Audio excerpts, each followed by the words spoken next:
खूबसूरती का रंगारंग आगाज अब होने वाला है। क्योंकि अब लड़कियां लाते हैं 25 साल की। अब 25 साल की लड़की 4 जगह वो मुंह मार चुकी होती है, सब नहीं पर बहुत। और वो 25 साल की जब तक आती है तो पूरी जवान होके आती है। जब जवान होके आएगी तो स्वाभाविक है कि वो अपनी जवानी कहीं ना कहीं तो वो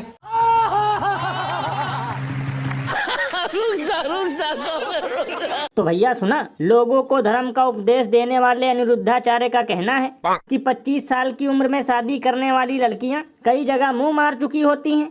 लल्लन भैया, इसीलिए तो आजकल है महिलाओं का गुस्सा फूटा और इन्हें लेकर ढूंढ रही हैं चप्पल जूता। यही नहीं, अभी और सुनिए। लल्लन भैया, मुझे तो लगता है कि आजकल महाराज जी खुद गोबर से गेहूं निकाल कर रोटी खा रहे हैं, इसीलिए प्रवचन के नाम पर बकलोली कर रहे हैं। यानी कभी ये कहते हैं कि तुम्हारे पिता तुम्हारे ही हैं, इसका क्या सबूत है, तो कभी भरे मंच से गाना गाने लगते हैं और अब कह रहे हैं लेट विवाह करने वाली लड़कियां कई जगह मुंह मार चुकी होती हैं। भैया इसीलिए तो लोग घनघोर बेइज्जती करते हुए ये कहते हैं कि अब इसको खिलाना चाहिए जेल की हवा ठंडी, क्योंकि ये बाबा नहीं है मूर्ख पाखंडी।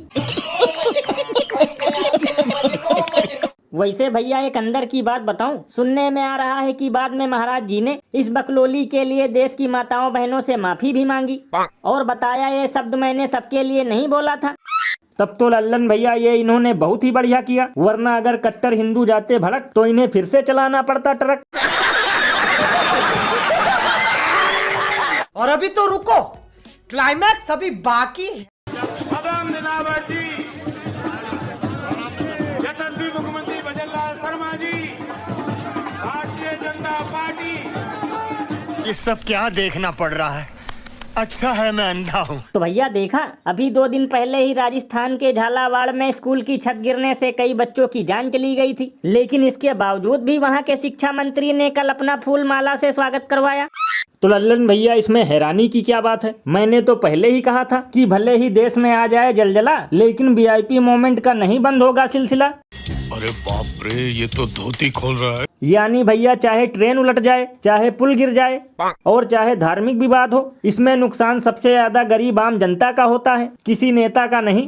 और भैया ये तो बीजेपी वाले हैं, इनका रोला तो हमेशा से ही अलग रहा है। भैया इसीलिए तो महान कवि बाबा लपेटू दास ने कहा है कि इन लोगों को देशवासियों से सिर्फ उतना ही लेना देना है जितना डाका डालने से पहले डाकुओं का जय मां भवानी से होता है।